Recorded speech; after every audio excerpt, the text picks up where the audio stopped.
आज अपने साथ अभी एचएसएससी के चेयरमैन भोपाल सिंह जी खदरी।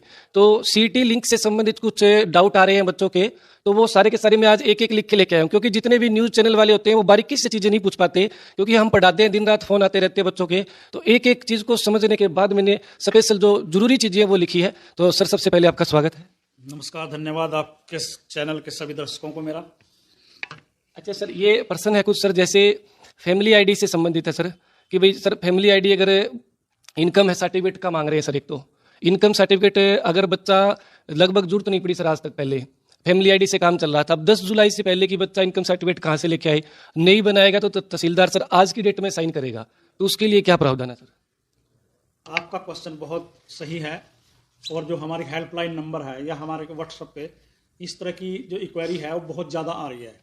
तो हम ये जो इनकम का सर्टिफिकेट है और एक एफिडेविट है आपके नॉन जॉब का, उस पर भी तहसीलदार के साइन करने हमने अनिवार्य कर दिए थे एज पर नोटिस जो हमने निकाला है।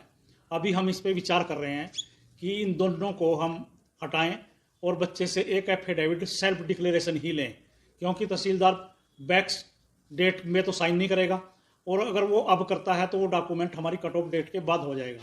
तो हम इस पे विचार कर रहे हैं दोनों विषयों पे, और जल्दी ही एक नोटिस निकाल के बच्चों को क्लियर करेंगे ये बात।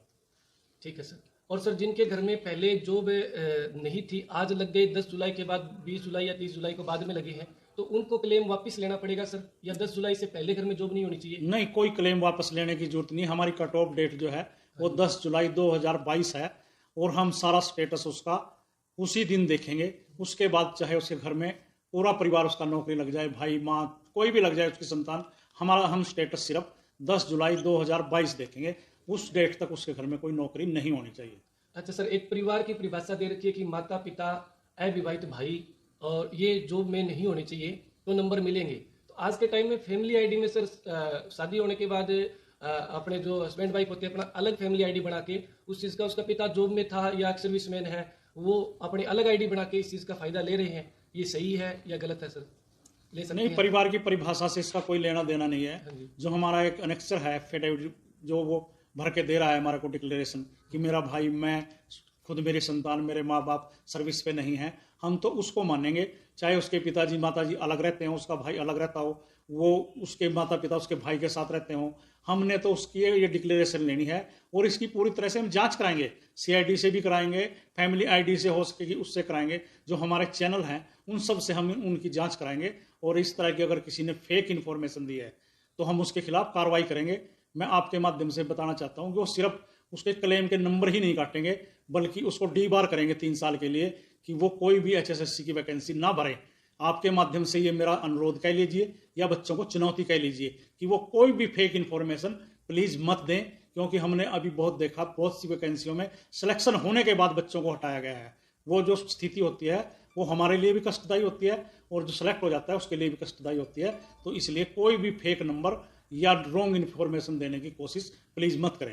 अच्छा, जिन्होंने अलग फैमिली आईडी के ले रखे हैं अभी, तो क्लेम अपना वापस ले लें। बिल्कुल, वो फॉरगो करें, अपना क्लेम वो विड्रॉल करें। अच्छा सर, फॉर्म भरते समय लास्ट में प्रिंट प्रीव्यू का ऑप्शन आता है, उसके बाद में दोबारा कोई एडिट नहीं हो पाता। अब कल एक बच्चे का कॉल आया जी, उसने अभी वो गलती फिर कर दी दोबारा से, साइबर को कैफे वाले ने। तो सर वो अभी कैसे ठीक करवा सकता है एचएसएससी आके, या आगे ठीक हो जाएगा? वो किसी तरह से ठीक नहीं करा सकता। हमने जो फॉर्म भरना, सबमिट करना या कोई डिटेल डालने से पहले ही हमारी वार्निंग आती है कि आप पूरी पहले इंस्ट्रक्शंस पढ़ें, और पहले इंस्ट्रक्शंस में सब कुछ चीज़ें क्लियर हैं। जो बच्चे ने क्लेम किया है उसके सामने स्क्रीन पर सिर्फ वो चीज़ आ रही है, और उसने उसको ही क्लिक करके अपनी डिटेल देनी है। वो दूसरी उस पर इंफॉर्मेशन पे जा ही नहीं सकता। वो जो उसने पहले क्लेम किया था सिर्फ उसके सामने वही खुलेगा। कई बार ये होता है कि मेरे को वो ये नहीं दिख रहा है, विडो नहीं दिख रहा, ईडब्ल्यूएस नहीं दिख रहा है, नॉन जॉब नहीं दिख रहा, तो उसने जो क्लेम किया था सिर्फ उसको वो शो होगा। और पूरी जो इंस्ट्रक्शंस भरने के बाद, प्रिंट लेने के बाद, साइन करने के बाद, उसको साइन अपलोड करने के बाद कि मैंने पढ़ लिया है पूरा और मैं अब सबमिट कर रहा हूं, तब सबमिट करें, वरना इसमें कोई मौका नहीं दिया जाएगा। आप पूछ सकते हैं क्यों नहीं दिया जाएगा, ये तो एक छोटी सी गलती है। तो हम नहीं चाहते कि मास्टर डाटा जो हमारे पास है उसमें कोई किसी तरह का परिवर्तन या छेड़छाड़ हो। अच्छा सर, जैसे सर फैमिली आईडी में जो अपनी इनकम है, जो बच्चे ने फार्म भरा 10 जुलाई से पहले की, तब उसकी फैमिली आईडी में इनकम थी वो सर ज़्यादा थी, आज उसकी कम हो गई है, तो वो पहले वाली काउंट होगी? पहले वाले काउंट होगी जो 10 जुलाई 22 से पहले। चाहे आज ज्यादा हो गई है तो भी पहले वाली हाँ count जी, होगी? पहले वाले। अच्छा ठीक है सर। अगर ये आ गया सर, ठीक है। हाँ, इनकम जो सर्टिफिकेट है सर, तो बच्चों ने बनाए थे वो बता दिया मैंने, आ आप गया। हम दोनों ठीक विषयों पे आपके विचार कर रहे ठीक हैं। है। ये जेन्युइन समस्या आपने बच्चों की तरफ से रखी है और हमारे पास भी एक क्वेरी आ रही है। सर डेट ऑफ बर्थ ठीक करवाना हो, नाम ठीक करवाना हो, क्योंकि फैमिली आईडी वाला डाटा उठा लिया जाए पूरा का पूरा, तो उसके लिए क्या रहेगा सर? इसमें लिंक में है नहीं उसको ऐसा? मौका हम तब देंगे जब हम पोस्ट के अगेंस्ट अप्लाई कराएंगे उससे। ठीक है। अभी ये हमारा सीटी जो है ये क्वालिफाइंग टेस्ट मान लो एक तरह से था। हाँ। अभी तो वो पोस्ट के अगेंस्ट भरेगा ना, पटवारी के अगेंस्ट भरेगा, क्लर्क के अगेंस्ट भरेगा, पुलिस के कांस्टेबल के अगेंस्ट भरेगा। जब हमारा दूसरा फार्म आएगा तब वो सारी चीजें दुरुस्त करा सकता है। इस स्टेज पे वो बिल्कुल नहीं करा सकता, क्योंकि जैसे मैंने कहा मास्टर डाटा से हम छेड़छाड़ अभी नहीं चाहते। अच्छा सर, और जो ये सारा प्रोसेसिंग होने के बाद सर बच्चों को रिवाइज आंसर की पता लगेगी और उनकी रैंक कब पता लगेगी सर? जो हमने पोर्टल खोला है 15 दिन के लिए कि अपने नंबर कोई क्लेम किए हैं जिसने, वो वेरीफाई कर ले। नए सिरे से क्लेम नहीं होगा, आपकी जानकारी के लिए। वो उसने सिर्फ क्लेम जो किया है उसको वेरीफाई करना है। अगर किसी बच्चे ने नो फादरलेस का मतलब क्लेम कर दिया और हमने फादरलेस के नंबर दे दिए, तो उसने आज की डेट में अपने फादरलेस का सर्टिफिकेट अपलोड करना है। वो सिर्फ कंफर्मेशन के लिए है उसका क्लेम। और या गलती से उसको नंबर मिल गए हैं तो विड्रॉल करने का है। सिर्फ ये 2 ऑप्शन है, ना वो नए सिरे से क्लेम कर सकता, ना वो अपनी कैटेगरी चेंज करता, एससी से बीसी, बीसी से जनरल, ईडब्ल्यूएस से जनरल, इस तरह की कोई वो कैटेगरी भी चेंज नहीं कर सकता और नया क्लेम भी नहीं कर सकता। सर जितनी भी कैटेगरी है ये फैमिली आईडी के हिसाब से उठाई गई है अभी, तो सर फैमिली आईडी में कहीं भी ईडब्ल्यूएस का कैटेगरी नहीं है सर। उन ईडब्ल्यूएस वालों को सबको जनरल में दिखाकर प्रोविजनल लिखा हुआ है सर। प्रोविजनल का मतलब ये है कि हमारा जो आपका डाटा है जो आपने दिया है वो हमारे किसी भी तरह से अभी वेरीफाई नहीं किया है। तो अगर कोई ईडब्ल्यूएस का सर्टिफिकेट है उसके पास तो वो अपलोड कर दे, हमारा वेरीफाई हो जाएगा और हम उससे जो प्रोविजनली शब्द है वो हटा देंगे। अच्छा, और बीसीए बीसीडी कैटेगरी में जिनकी 6 लाख से ज्यादा है उन्हें किसी प्रकार का लाभ नहीं मिलेगा, क्रीमी लेयर में आएंगे, तो सर उनको कुछ करने की जरूरत है या अपने आप क्रीमी लेयर में आ जाएंगे वो?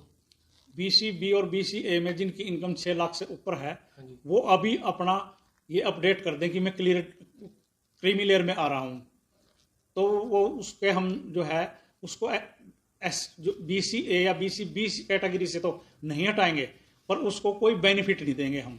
अच्छा, कोई बेनिफिट नहीं दोगे, ठीक है सर। अच्छा सर, कोई बच्चा ग्रुप सी में अभी जैसे लगा लीजिए कि एलएम लग गया, वो छोड़ के कल को पटवारी लग सकता है या ग्राम सचिव लग सकता है, या एक जॉब पाने के बाद 1 साल के लिए सीटी से बाहर हो जाएगा, अगली बार उसको फिर पेपर देना पड़ेगा? अभी आपने सीटी का जो ड्राफ्ट है या नोटिफिकेशन है वो पढ़ा हो तो उसमें क्लियर है कि वो एक ही चांस अवेल कर पाएगा एक सीटी से। एक सीटी से? हाँ जी।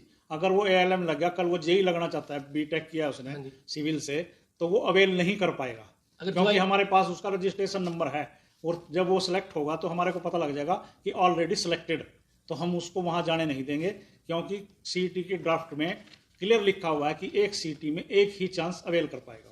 सिलेक्ट होने के बाद सर ज्वाइन ना करे तो काउंट हो जाएगा? ज्वाइन ना करे, जॉब ज्वाइन ना करे और इस बात का वो सबूत दे दे आके कि मैंने ज्वाइन नहीं किया, तो उसको हम मौका देंगे। ठीक है सर। और सर ग्राम सचिव पटवारी जो है ये, इनकी पहले फीस ली गई थी, वो वापस कब तक होगी सर?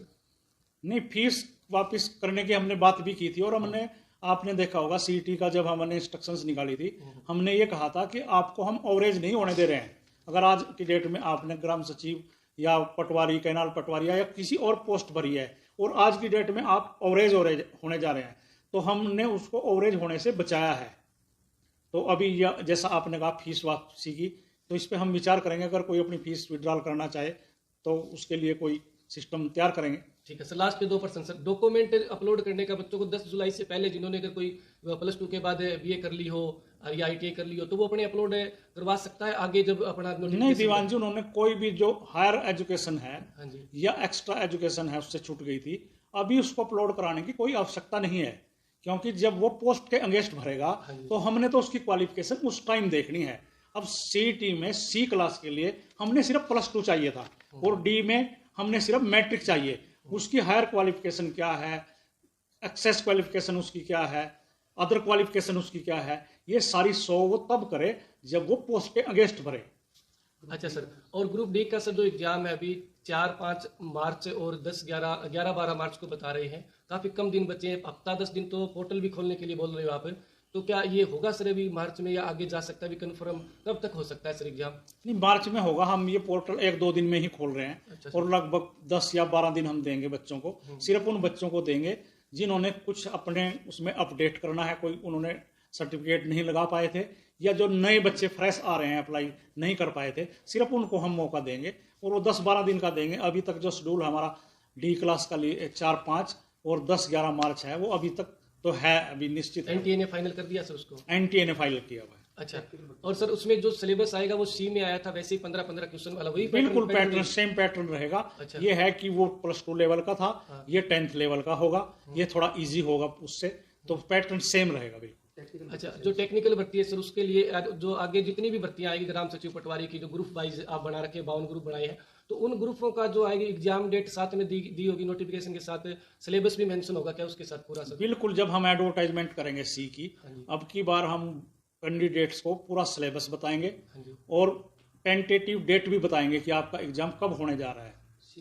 और सर जो 50% सीटी में लिखा है सब्जेक्ट से रिलेटेड आएगा, तो सर जैसे डिप्लोमा डिग्री वाले हैं उनका तो 50% आ जाएगा, लेकिन ग्राम सचिव पटवारी ये जो ग्रुप है इस प्रकार के, तो इन ग्रुपों के अंदर जो मतलब सिलेबस रहने वाला है, क्या उनका सब्जेक्ट से रिलेटेड होगा या नहीं होगा? देखिए, इसमें ऐसा है कि हम एसएससी की पैटर्न पे काम करने जा रहे हैं। जो आपने बताया कि जो कॉमन ग्रेजुएट की पोस्टें हैं या कॉमन +2 की पोस्टें हैं, उसमें सिलेबस क्या, आपका प्रश्न वाजिब है और बच्चों का भी वाजिब है। तो हम एसएससी का जो पैटर्न है, जो कंबाइंड एग्जाम लेती है staff selection commission of India, उस तरह का हम एक सिलेबस तैयार कर रहे हैं कि सारी चीजें कवर हो जाएं उसकी। ठीक है सर। और सिलेबस जो है वो 50% ही आएगा सर? नहीं, 50% से ज्यादा आएगा। अच्छा। टेक्निकल पोस्टों में हमने निर्धारित कर दिया है और नोटिस करने वाले हैं हम एक दिन में, 70% आएगा। कभी बच्चे कंफ्यूज हैं या ये कहते हैं चेयरमैन अपने बयान बदलता रहता है, 50%, 60%, 70%, तो ये निश्चित है कि 70% आएगा। 10% जो है वो कंप्यूटर का आएगा और 20% में बाकी सारी जीके, अवेयरनेस, सब कुछ वो रहेंगी। तो ये निश्चित कर लेंगे टेक्निकल पोस्टों में 70% आएगा। जैसे किसी ने टीजीटी इंग्लिश की टीचर लगना है तो हम 70% उससे इंग्लिश ही पूछेंगे। किसी ने जेई सिविल लगना है तो सिविल इंजीनियरिंग पूछेंगे 70%, 30% बाकी चीजें पूछेंगे। हम चाहते हैं कि बच्चे इस बारे में अपने सब्जेक्ट में मास्टर बने, और उनको अगर नौकरी नहीं मिलती तो वो जो उन्होंने आज तक सिलेबस पढ़ा उसको एक बार वो रिवाइज करेंगे। कहीं प्राइवेट में भी मिल सकती है और वो इतने ट्रेंड हो जाएंगे, कुछ अपना काम भी शुरू कर सकते हैं वो। तो हम ये चाहते हैं कि वो अपने सब्जेक्ट में मास्टर रहे। देश दुनिया का उसको पता है नहीं पता, वो 30% में हमने देख लिया और सिटी में देख लिया कि उसको कितना पता है। हम ये चाहते हैं कि उसकी अपनी सब्जेक्ट पे जो है वो पूरी तरह से पकड़ हो। सर लास्ट एक, आपके 2-3 इंटरव्यू देखे, उसमें आपने बोला कि हरियाणा जी के हमने पिछली सीटी में पूछ ली, आगे हम कम देंगे तो कितना मतलब आधी आएगी? पीछे तो आ रही थी सर 25 क्वेश्चन आ रहे थे, तो आगे लगभग या तो आएगी, नहीं आएगी तो कितनी का आएगी सर, थोड़ी बहुत आइडिया हो? आपने देखा होगा दीवान जी, जब हमारी नोटिफिकेशन हुआ था तो हमारे पास पहले ये हरियाणा सरकार की तरफ से इंस्ट्रक्शंस थी कि आप 25% हरियाणा के बारे में पूछेंगे, रिटन में दिया हुआ था, और 75 में बाकी सब चीजें आप पूछेंगे। अब हमने सरकार से एक लेटर लिख के पूछा था कि आपने जो हमारे को एग्जाम लेने का एक क्राइटेरिया बताया था, अब हमने वो सीटी में कवर कर लिया है, क्या फर्दर टेस्ट में भी हम उसको अपनाएंगे? तो उन्होंने कहा है कि ये अधिकार हमने आयोग पे छोड़ दिया है कि वो सिलेबस किस तरह से निश्चित करेगा अगली पोस्ट के लिए, पोस्ट के लिए जब टेस्ट लेगा, स्क्रीनिंग टेस्ट। तो अब हमारे आयोग ने ये फैसला कर लिया है कि हम 70 और प्लस 30% निश्चित करेंगे, क्योंकि हमारे को अधिकार दे दिया है सरकार ने कि आप आयोग जो है वो स्वतंत्र है सिलेबस तैयार करने के लिए। अच्छा, एक आखिरी सुझाव सर, क्यों ना सर आप एक अपना यूट्यूब चैनल बना के या वीडियो बना के बच्चों को समय समय पर सूचना देते रहो। बहुत बच्चे हाँ सर, ये मैं समाचार पत्रों के माध्यम से, आपके माध्यम से इस तरह की बातें मैं बताता रहता हूँ, और मैं ये चाहता हूँ कि ज़्यादा से ज़्यादा बच्चों को इन्फॉर्मेशन पहुँचे। जहाँ तक मेरा अपना यूट्यूब वो उचित नहीं होगा, क्योंकि मेरी कही हर बात एविडेंस होती है। बच्चे जाके उसको कोर्ट में भी कह सकते हैं कि चेयरमैन सर ने ये कहा है। मैं इस तरह की कंट्रोवर्सी में नहीं फंसना चाहता, और मैं आप लोगों के माध्यम से या प्रिंट मीडिया के माध्यम से और नोटिफिकेशन के माध्यम से बच्चों को अपनी बात पहुंचाता रहता हूं। और व्हाट्सएप पे जितने मेरे को मैसेज आते हैं मैं प्रयास करता हूं जो वाजिब होते हैं। कई बार तो बच्चे पूछते हैं ये रिजल्ट कब आएगा, ये पेपर कब आएगा। मैं ये कहता हूं कि बच्चों आप मेरे से अपनी प्रॉब्लम पूछिए, मैं प्रॉब्लम सोल्व करने के लिए बैठा हूँ, आपकी खामखा की बातों के जवाब देने के लिए नहीं बैठा हूँ मैं। ठीक है सर, लास्ट में 2 लाइन बच्चों के लिए सर आप क्या गाइड करना चाहोगे? बच्चों के लिए मेरा ये संदेश है कि जैसे वो मांग कर रहे थे और कोर्ट तक भी पहुंच गए कि ये क्वालिफाई नेचर का होना चाहिए, तो जो हमने ग्रुप सिस्टम बनाया है और अब की बार हम प्रेफरेंस मांगेंगे बच्चे से, किसी एक बच्चे को हम सिर्फ एक ही पोस्ट पे सेलेक्ट करेंगे, चाहे उसने 10 पेपर दिए या 20 पेपर दिए, हम उसको एक ही पोस्ट पे सेलेक्ट करेंगे और वो उससे प्रेफरेंस मांगेंगे। तो इसमें बच्चे मैक्सिमम बच्चे इसमें एडजस्ट हो जाएंगे और 52 या 54 जो जितने ग्रुप हैं, कोई ना कोई बच्चा किसी ना किसी ग्रुप में फाल जरूर करेगा। तो ये जो आपकी मांग थी, इसको मैंने अपने प्रयास से ज़्यादातर हल करने की कोशिश की है। बाकी सब जुडिस है केस की, ये क्वालिफाई नेचर होना चाहिए या ये 4 टाइम ही होना चाहिए या ये 10 टाइम या 12 टाइम होना चाहिए, वो सारी भविष्य की बातें हैं। पर मेरा जो प्रयास है 54 ग्रुप बना के और एक कैंडिडेट को सिर्फ एक ही नौकरी मिले, इस तरह का जो सिस्टम बना के, तो ज़्यादा से ज़्यादा बच्चों को एडजस्ट करने का हमारा प्रयास रहेगा। और आप सब ध्यान लगा के अपनी तैयारी करें और अब अपनी सिलेबस की किताबें जो आपने पढ़ी थी वो उठा लें। हरियाणा जी के ये वो सब कुछ बहुत हो गया, आपको कोचिंग सेंटरों वाले ने, यूट्यूबर ने बहुत पढ़ा लिया। अब तो आप सिलेबस पे ज़्यादा ध्यान दें और हमारे आयोग पे मेरे ऊपर पूरा विश्वास रखें कि हमने जो लोगो दिया है, हमारी प्रतिबद्धता और हमारी योग्यता और जो पारदर्शिता है सिर्फ वही है।